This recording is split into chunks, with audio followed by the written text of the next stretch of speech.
The physician failed to uphold legal and Hippocratic responsibilities by exploiting a 10-year-old little girl's traumatic medical story to the press for her own interest. Dr. Bernard violated the law, her patient's trust, and the standards for the medical profession when she discussed her patient's abuse, medical issues, and medical treatment to a reporter at an abortion rights rally to further her political agenda.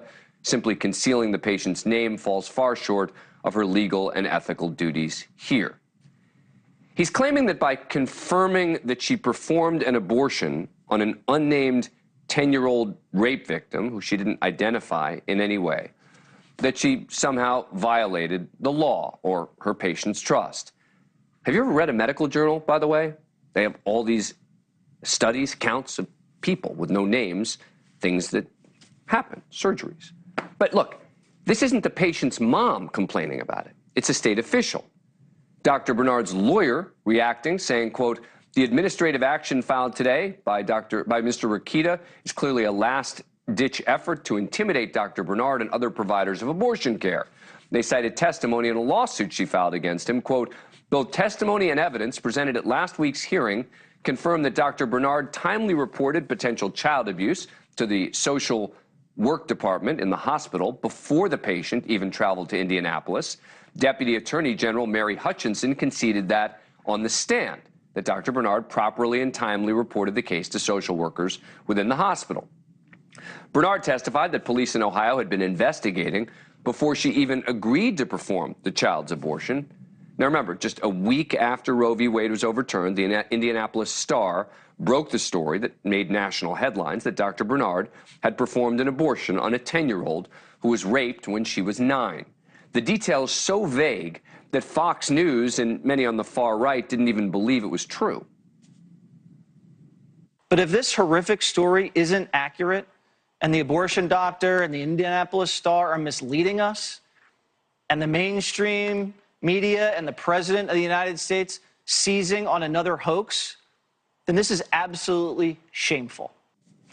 But it had been reported to authorities and was already being investigated. And one day later, literally one day after he said that, Gerson Fuentes, who was in the country illegally, was arrested in connection with the rape. So now they needed someone to blame. And AG Rokita looked to make Dr. Bernard the villain. We have this abortion activist acting as a doctor with a history of failing to report. So we're gathering the information, we're gathering the evidence as we speak, and we're going to fight this to the end, including looking at her licensure. If she failed to report, and in Indiana, it's a crime to not report, to intentionally not report. But she did report. Dr. Bernard's license in Indiana is active with no disciplinary history. And yes, there was that timely terminated pregnancy report made public from the Indiana Department of Health, which shows the abortion was performed on June 30th and filed on July 2nd, which falls within the 3-day time frame the state requires to perform abortions on patients under 16. Dr. Bernard sent a cease and desist letter to the Attorney General earlier this month. She filed a lawsuit against Rokita, alleging his office used illegitimate consumer complaints to seek patient records and pursue the probe. Now, this isn't about the politics of abortion. Well, maybe it is, but it shouldn't be. It's about just admitting that he was wrong, which Attorney General Rokita just can't seem to do. Joining me now, a reporter who has been covering this case extensively, NPR national correspondent Sarah McCammon. Thank you so much for coming on the show. Appreciate it. All right, so where does this stand? I mean, I thought this thing was kind of over, right? I thought that after it had been learned that she had filed the report in a timely fashion, that this had kind of moved on. He's now resurrected this now?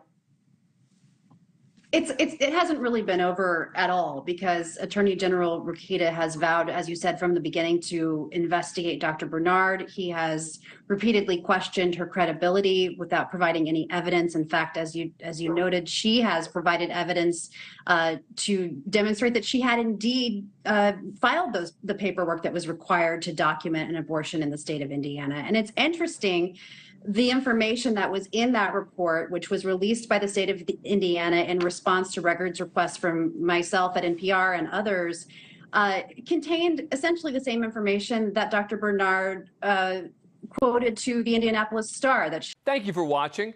Go to newsnationnow.com to find News Nation on your cable provider. And don't forget to click the red subscribe button below to get more of News Nation's fact-driven, unbiased coverage.